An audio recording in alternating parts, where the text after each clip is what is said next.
Dear student, welcome my YouTube channel Kapardi knowledge class. आज फिर हम आपके सामने हाजिर हैं अपनी एक नई कहानी के साथ, जिसका शीर्षक है काकी, जिसको लिखा है सियाराम शरण गुप्त ने।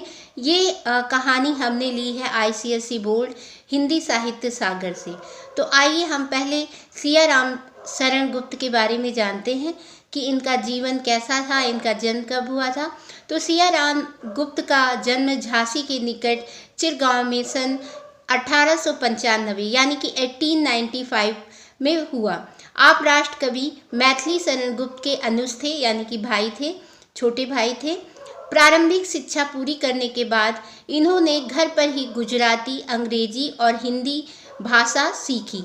गुप्ता जी विश्व प्रेम, विश्व शांति, सत्य और अहिंसा से आजीवन प्रभावित रहे। इनके साहित्य में दरिद्रता, कुरीतियों के विरुद्ध आक्रोश जैसे भावों की बहुलता है। गुप्त जी को दीर्घकालीन साहित्य सेवाओं के लिए सन 1962 यानी कि 1962 में सरस्वती हीरक जयंती के अवसर पर सम्मानित किया गया। इन्हें नागरी प्रचारणी सभा वाराणसी द्वारा सुधाकर पदक से भी विभूषित किया गया। 9 मार्च 1963 को इनका निधन हो गया। 9 मार्च 1963 को इनका निधन हो गया। अनाथ, आद्रा, दुर्वादल, इनके काव्यखंड मानुषी, कहानी संग्रह, पूर्ण पर्व, नाटक अनुरूपा तथा अमृत पुत्र, कविता संग्रह, नारी और गोद, उपन्यास तथा झूठ सच निबंध संग्रह उल्लेखनीय हैं। गुप्त जी की भाषा सरल, सहज और व्यवहारिक है। तो ये था सियाराम शरण गुप्त के बारे में। अब हम कहानी काकी जो इनके द्वारा लिखी हुई है उसका आनंद लेते हैं। आइए जानते हैं कहानी काकी क्या है। चलिए काकी कहानी के बारे में जानते हैं। काकी कहानी जो है एक माँ की कहानी है, जो अपने छोटे से बच्चे, उसका नाम था श्यामू, उसको छोड़कर चली जाती है। उसका निधन हो जाता है, यानी कि वो मर जाती है। और उसका जो बेटा है वो बहुत ही छोटा है, मासूम है, जिसको अभी ये भी नहीं पता है कि मरना क्या होता है, मृत्यु क्या होती है। तो ये कहानी उसी बच्चे के और उसकी माँ की है। काकी मीन्स माँ, काकी शब्द माँ के लिए प्रयोग किया गया है। तो आइए हम देखते हैं आपकी किताब में कैसी कहानी है, क्या लिखा गया है। तो किताब जैसा किताब में लिखा है मैं उसी के आधार पर बताती हूँ, और इसमें मेरे कोई अपने शब्द नहीं होते हैं। तो चलिए हम अपने काकी कहानी पर आते हैं। उस दिन बड़े सवेरे श्यामू की नींद खुली तो उसने देखा कि घर भर में कोहराम मचा हुआ है। सुबह सुबह जब श्यामू जगा तो उसने क्या देखा, उसकी जब नींद खुली तो देखा कि पूरे घर में कोहराम मचा हुआ है। कोहराम का मतलब होता है रोना, बिलखना, चिल्लाना आदि। उसकी माँ नीचे से ऊपर तक एक कपड़ा ओढ़े हुए कंबल पर भूमि शयन कर रही है। उसने देखा कि उसकी माँ ऊपर से लेकर नीचे सिर तक की एक कपड़ा ओढ़े हुए है और कंबल पर भूमि पर शयन कर रही है, यानी कि सो रही है। और घर के सब लोग उसे घेर कर बैठे हैं, बड़े करुण ढंग से मतलब जो है बहुत ही दुखी स्वर से विलाप कर रहे हैं। विलाप करना यानी कि रोना। लोग सब उमा को शमशान ले जाने के लिए, जो काकी है यानी कि जो माँ है उसका नाम है उमा, तो उमा को शमशान ले जाने के लिए उठा कर ले जाने लगे। तब श्यामू ने बड़ा उपद्रव मचाया। उपद्रव मतलब जो है उधम, मतलब बहुत जिद की, हट की कि क्यों मेरी माँ को ले जा रहे हो, तुम लोग क्या कर रहे हो, ऐसा उसने उपद्रव मचाया। लोगों के हाथ से छूटकर वह उमा के ऊपर जा गिरा। सभी उसको पकड़ रहे थे तो वो उनसे अपने को छुड़ाकर अपनी माँ के ऊपर जाकर गिर जाता है। बोला, काकी सो रही है, उन्हें इस तरह उठाकर कहाँ लिए जा रहे हो, मैं ना जाने दूंगा। वो कहता है कि काकी सो रही है, उनको उठाकर कहाँ ले जा रहे हो, मैं इसे नहीं ले जाने दूंगा। लोग बड़ी कठिनता से उसे हटा पाते हैं। छोटा बच्चा है, मासूम है, उसको कुछ पता नहीं है कि क्या है। तो वो जब देखता है लोग उसकी माँ को उठाकर ले जा रहे हैं तो वो उनको ले जाने नहीं देता है, जिद करता है कि मेरी माँ को कहाँ ले जा रहे हो, और वो सो रही हैं, उनको उठा के मत ले जाओ, मैं कहीं इनको ले जाने नहीं दूंगा। तो लोग बहुत ही मुश्किल से उसे हटाते हैं और काकी के दाह संस्कार में उसे नहीं जाने दिया जाता है। एक दासी राम राम करके उसे घर पर ही संभाले रही। एक उनके वहाँ दासी रहती है जो उसको घर पर ही संभाले रखती है। उसको ले जाने उसको दाह संस्कार के लिए जब माँ को उसकी ले जा रहे थे तो उसको वहाँ लोग नहीं ले जाते हैं। यद्यपि बुद्धिमान गुरुजनों ने उसे विश्वास दिलाया। कुछ विद्वान लोग होते हैं जो मतलब बड़े बुजुर्ग लोग होते हैं या कुछ समझदार लोग होते हैं, तो वो उसको विश्वास दिलाते हैं, उसको बताते हैं कि उसकी काकी उसके मामा के यहाँ गई है। परंतु असत्य के आवरण में सत्य बहुत समय तक छिपा नहीं रह सकता। कुछ लोग उससे कहते हैं कि उसकी जो मम्मी है या माँ है या काकी है, उसकी मामा के घर गई है। लेकिन जो झूठी बात है वो कभी आवरण मतलब कभी भी ढकी नहीं रहती, पर्दे में नहीं रहती है, कभी ना कभी सामने आ ही जाती है। यानी कि जो सच बात होती है वो कभी ना कभी हमारे सामने आ ही जाती है। आसपास के अबोध बालकों, अबोध मतलब जो अभी ज़्यादा जिनको समझ नहीं थी, अबोध बालकों के मुंह से ही वह प्रकट हो गया। मतलब जो बात थी वो जो अबोध बालक है जिनको अभी पूरा अच्छी तरह से ज्ञान नहीं है, तो उनसे वो बात उसके सामने आ ही जाती है। यह बात उससे छिपी ना रह सकी कि काकी कहीं नहीं ऊपर राम के यहाँ गई हैं।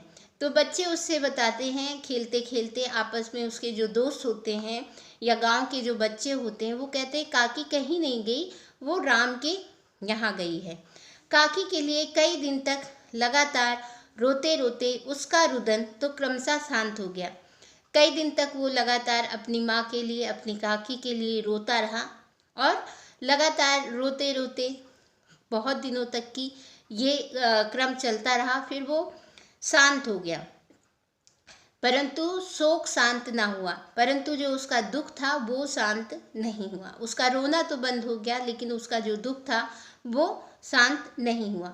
वर्षा के अनंतर 1-2 दिन में ही पृथ्वी के ऊपर का पानी तो अगोचर हो जाता है। अनंतर मतलब वर्षा के अनंतर, अनंतर मतलब उसके बाद में, जब वर्षा होती है तो उसके बाद में 1-2 दिन में ही पृथ्वी जो धरती होती है तो उसके ऊपर से जो पानी होता है वो अगोचर, अगोचर मतलब गायब हो जाता है। लेकिन परंतु भीतर ही भीतर उसकी आर्द्रता, उसकी जो आर्द्रता है, जो नमी है, गीलापन है, बहुत दिनों तक बनी रहती है। वैसे ही उसके अंतःस्थल में वह शोक जाकर बस गया था। वह प्रायः अकेला बैठा बैठा शून्य मन से आकाश की ओर ताका करता था। अब जो बच्चा है, तो यहाँ पे कहा गया है कि जो वर्षा होती है, जो लगातार होती रहती है, उसके बाद में 2-3 दिन के बाद में पानी जो होता है वो पृथ्वी से तो गायब हो जाता है, अगोचर हो जाता है, लेकिन जो उसकी आर्द्रता है, जो उसकी नमी है, वो धरती कहीं ना कहीं जो है बहुत दिनों तक की बनी रहती है। उसी तरह उसके अंतःस्थल में यानी कि उसके दिल में वह शोक जाकर बस गया, वो जो दुख है वो उसके दिल में जाकर बस गया। वह प्राय में ज़्यादातर वो अकेला बैठा बैठा शून्य मन से, शून्य मन से मतलब उसके मन में कुछ नहीं चल रहा होता है, वो शून्य मन से आकाश की ओर ताका करता है, आकाश की ओर देखता रहता है। एक दिन उसने ऊपर आसमान में पतंग उड़ती देखी। एक दिन वो बैठा रहता है और आकाश को देखता रहता है, तो एक दिन उसने आकाश में पतंग देखी। न जाने क्या सोचकर उसका हृदय एकदम खिल उठा। पतंग को देखा तो अचानक से वो खुश हो गया। जैसे बच्चे होते हैं, अचानक से कुछ देखा करते हैं और खुशी से झूमकर फिर उठ जाते हैं। अचानक उसके मन में कुछ विचार आया। विश्वेश्वर के पास जाकर बोला। विश्वेश्वर जो कि उसके पिताजी हैं, उसके पिताजी का नाम विश्वेश्वर है और वो उसको काका बोलते हैं। तो कहते हैं काका मुझे एक पतंग मंगा दो। पापा से कहने लगा, पापा पापा, काका काका मुझे एक पतंग मंगा दो। पत्नी की मृत्यु के बाद विश्वेश्वर अन्नमंसक रहा करते थे। अन्नमंसक मतलब जिसका कहीं भी मन ना लगे, जिसको कोई भी काम में मन ना लगे या कहीं भी उसका मन ना लगे, तो अनमनसक मन से रहा करते थे। अच्छा, तो वो बोलते हैं अच्छा मंगा दूंगा, कहकर वे उदास भाव से कहीं और चले गए। शामू पतंग के लिए बहुत उत्कंठित था। उत्कंठित मतलब बहुत ही मतलब उत्साहित था कि पतंग आएगी, फिर मैं उसको उड़ाऊंगा। ये सब सोच के वो बहुत ही उत्कंठित था। वह अपनी इच्छा किसी तरह रोक ना सका। वो अपने पिताजी से तो कहता है कि काका मुझे पतंग मंगा दो, और वो उसकी बात सुनकर कहते हैं कि अच्छा मैं मंगा दूंगा। लेकिन बच्चा जो होता है वो बहुत ही उत्कंठित रहता है। वो सोचता है कितनी जल्दी पतंग आए और जो वो करना चाहता था वो जल्दी से करे। फिर वह अपनी इच्छा किसी तरह से रोक नहीं सका। एक जगह खूंटी पर विश्वेश्वर का कोट टंगा हुआ था, यानी कि उसके पिता का कोट टंगा हुआ था। इधर उधर देखकर उसने एक स्टूल सरका कर रखा और ऊपर चढ़कर कोट की जेबें टटोली। उनमें से एक चवन्नी का आविष्कार करके वह तुरंत वहां से भाग गया। उसने उसमें से देखा कि एक चवन्नी उसको मिल जाती। ये बात बहुत पुरानी कहानी है, इसलिए चवन्नी अठन्नी का उस समय बहुत सामान मिलता था। तो अब तो चवन्नी अठन्नी आप लोगों ने देखी नहीं होगी, लेकिन चवन्नी जो है बहुत पुराने टाइम की ये कहानी है, तो उसी समय लिखी गई है। तो उसने अपने पापा की कोट की दोनों जेबें टटोली तो उसको चवन्नी मिल गई। आविष्कार का मतलब यहाँ खोज करके वह तुरंत वहाँ से भाग गया। सुखिया दासी का लड़का, जो दासी थी, जो उसके घर पे दासी थी, तो उनका एक लड़का था जिसका नाम था भोला। शामू का समवयस्क साथी था। समवयस्क मतलब हम उम्र, उसके साथ का साथी था, दोस्त था। शामू ने उसे चवन्नी देकर कहा, अपनी जीजी से कहकर, जीजी यानी कि दीदी से कहकर गुपचुप मतलब चुपचाप एक पतंग और डोर मंगा दो। उसने कहा अपनी जीजी, क्योंकि दोनों छोटे थे तो दुकान जा नहीं सकते थे, तो उसने कहा अपनी जीजी से कह के मुझको चुपचाप एक पतंग मंगा दो और डोर मंगा दो। देखो खूब अकेले में लाना, देखो खूब अकेले में लाना, कोई जान ना पाए। तो अब पतंग आई, एक अंधेरे घर में उसमें डोर बांधी जाने लगी। अब दोनों बच्चे एक अंधेरे कमरे में चले गए कि किसी को पता ना चले कि पतंग आई है, और दोनों लोग एक अंधेरे कमरे में चले जाते हैं और उसमें डोर बांधी जाने लगी। शामू ने धीरे से कहा, भोला किसी से ना कहो तो एक बात बताओ। तो शामू ने कहा उससे, भोला मैं अगर किसी से ना अगर तुम कहो तो मैं तुम्हें एक बात बताऊं, बात कहूं। भोला ने सिर हिलाकर कहा, नहीं किसी से नहीं कहूँगा।